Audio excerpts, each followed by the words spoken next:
brief but good meeting with the governor, but unfortunately there were 2 empty seats in the governor's office, and that does not help us move the ball forward.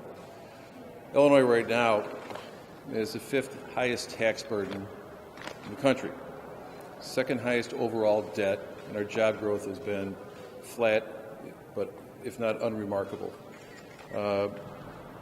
We need to get a balanced budget moving. We need to discuss that soon, very soon. We need to balance our budget. We need to put more people to work. We need to have great schools. We'll do that with a balanced budget. But we're going to run out of a budget. We're going to run out of spending authority in about a month and a half. And we've got 6 scheduled days to meet collectively to try to resolve whatever issues we have hanging over us. So I implore upon the Democrat leaders to get engaged, to work with us on balancing a budget. I know their rank and file members in the House desperately are seeking a balanced budget to be completed. So I will say that, yes, our meeting was helpful, but the fact is when you have the 2 leaders of the chambers missing, it does not move the needle. Let me just say this. We've got 6 days. There's some action up before the chambers on vetoes and amendatory vetoes. I'm going to ask the Democrat leaders to sign a good faith and not call any of those bills and use the time that we have scheduled strictly dedicated towards a full, balanced budget. Thank you. Obviously, the lack of participation by the Democrat leaders wasn't a surprise. They signaled that, but it's very disappointing. We are more than willing to come back tomorrow. The Senate President indicated that he's available at that time. I can't imagine what conflict is more important than the challenges facing the people of the state, especially after last week where people across the state and across the country have sent the indication that they want change. They don't want the status quo. As Jim pointed out, people in this state right now are suffering because they don't have jobs. We have the 5th highest tax burden in the country. People are moving out of their homes because of the property tax burden. These are issues that have to be addressed and have to be addressed now. It is completely inexcusable for the Democrats not to be here. And I will say this. I understand that Madigan is the one that said he had a conflict.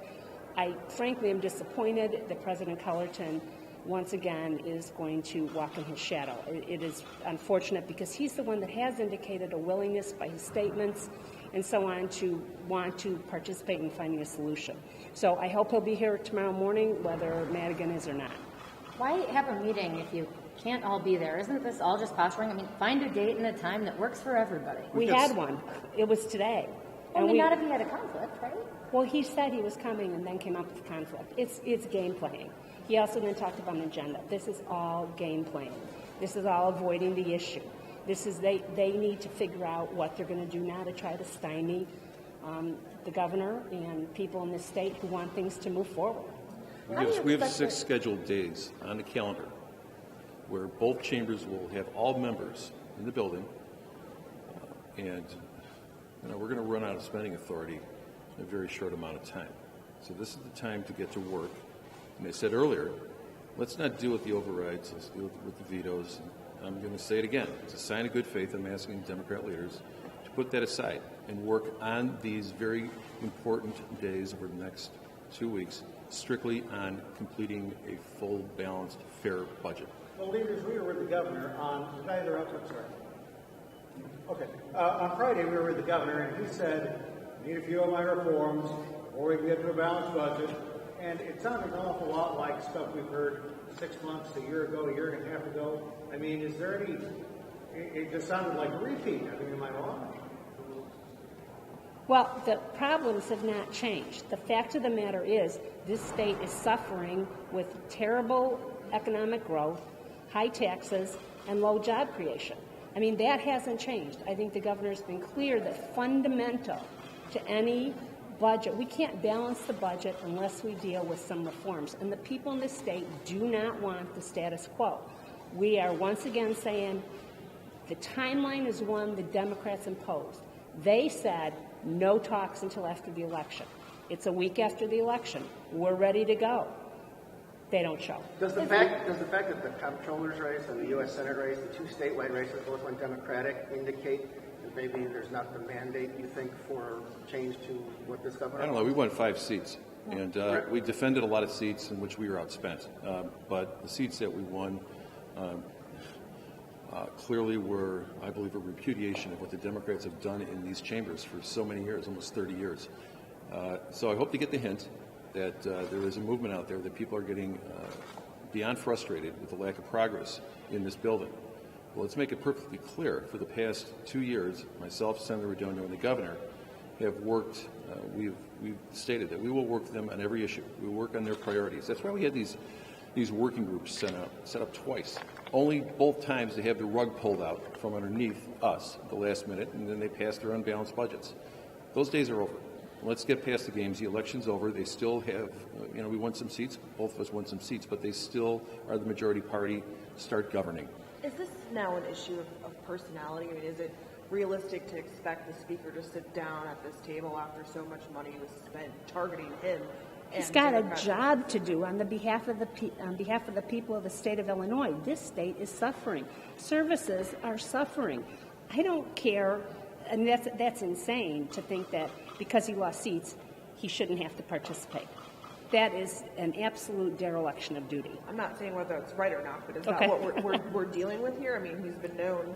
I have no idea. I'm going I think to. it would be better if you asked him that. But the fact is, as I said earlier, we won some seats, but he still has the majority. He's still going to be the speaker. And let's move on. Get over the loss. Get over the election.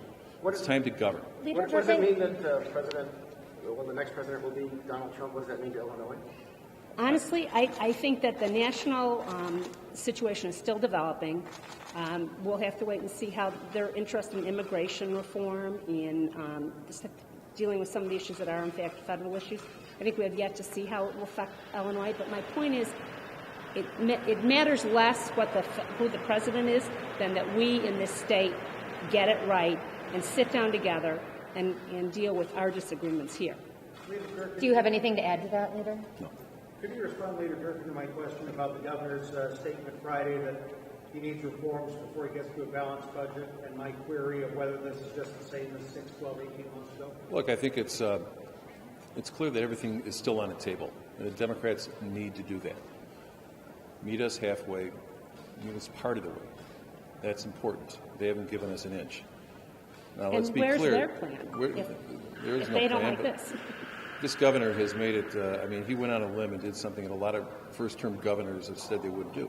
He said he would sign on to revenue, but we need to change the way things are happening in Illinois, in this building, and also out in the business community. That's why, our employment rate is what it is. We've got debt that we are drowning in, and our taxes are skyrocketing, but we're seeing no progress in the change of Illinois. We're seeing no progress on advancing Illinois, making it a more competitive state, making it a state that's better for kids, their ability to get a quality education. And we're seeing no progress on stopping the families from crossing the border. I don't know what else is going to take. I just don't know what else is going to take for the Democrats to put aside whatever partisan differences they have to work with us and let them get ready for the next campaign.